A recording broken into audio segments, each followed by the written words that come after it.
Hello YouTube. It's been a while. In today's Civ Spotlight for multiplayer Civ 6 with a better balanced game mod, we'll be taking a look at Seondeok, who leads the civilization of Korea. Let's get right into it.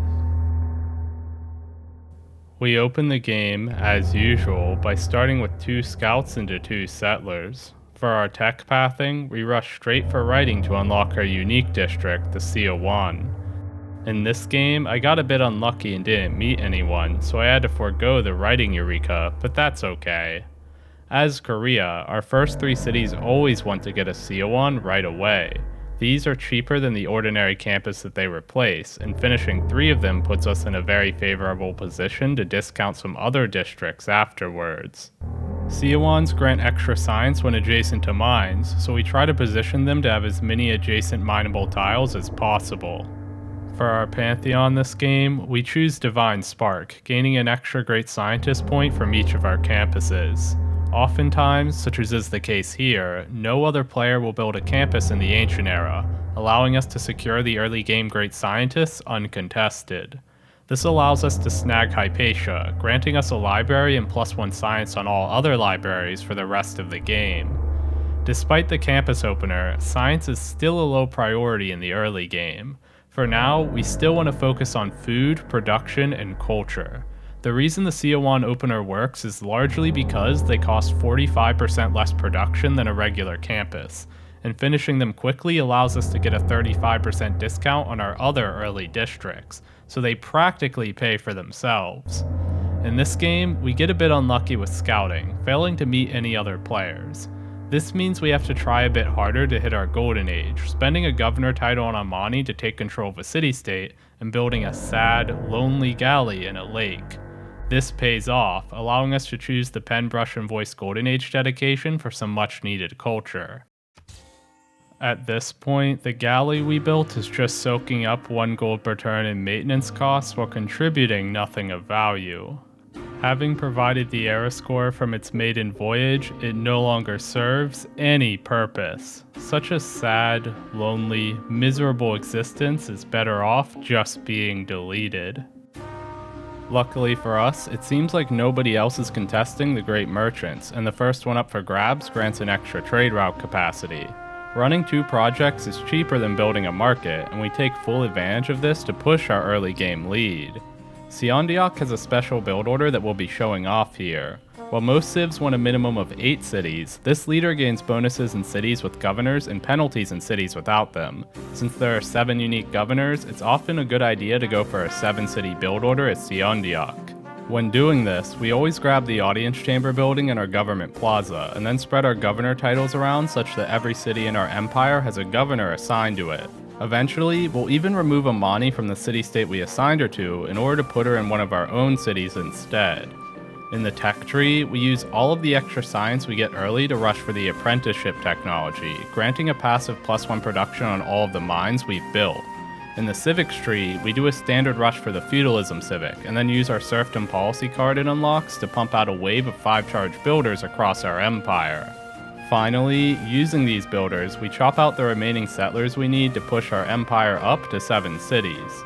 Unlike most civs, we opt to go for pen, brush, and voice as our golden age dedication a second time in a row once the medieval era rolls around. Thanks to our civ bonuses, we're able to generate enough science the old-fashioned way without needing to rely on free inquiry. We use aqueducts to set up some really big industrial zones, and we start building out some of the wonders that are still available. The Great Library is particularly useful. With it, we'll gain a free random Eureka every time another player recruits a Great Scientist.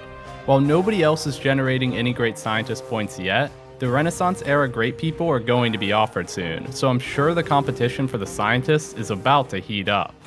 As per usual, we rush for the industrialization technology and build out some factories and power plants to bolster our production. Along the way, we also recruit both Isaac Newton and Ibn Khaldun, 2 of the best great scientists in the entire game. Because of this, we're able to secure a dramatic tech lead over the rest of the lobby by turn 70. Did you know that the annual Civ Give charity livestream took place earlier this month?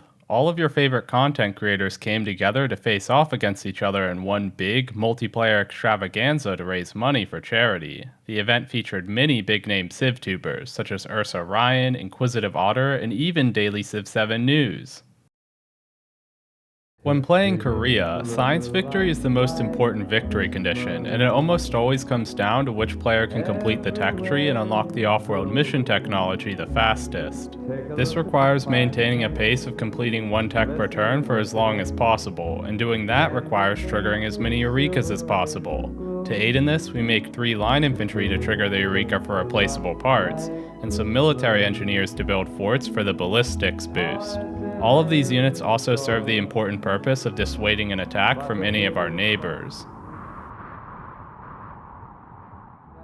For our third Golden Age dedication, it's usually a toss-up between Reform the Coinage and Heartbeat of Steam. However, since we don't have any trading partners this game, we're able to rule out Reform the Coinage, whose bonuses to international trade routes are effectively useless here.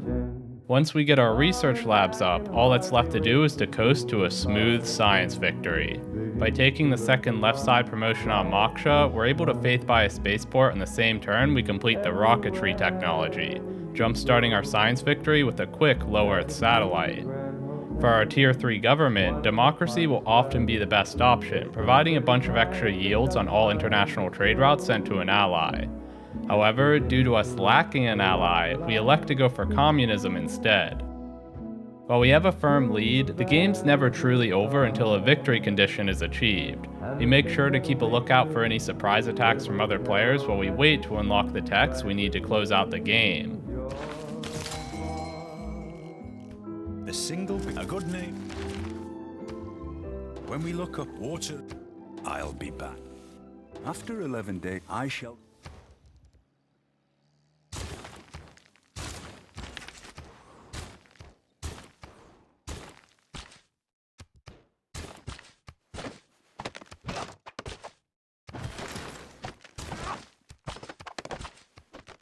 In a shocking turn of events, we managed to avoid getting nuked for once and were able to close out an uneventful science victory.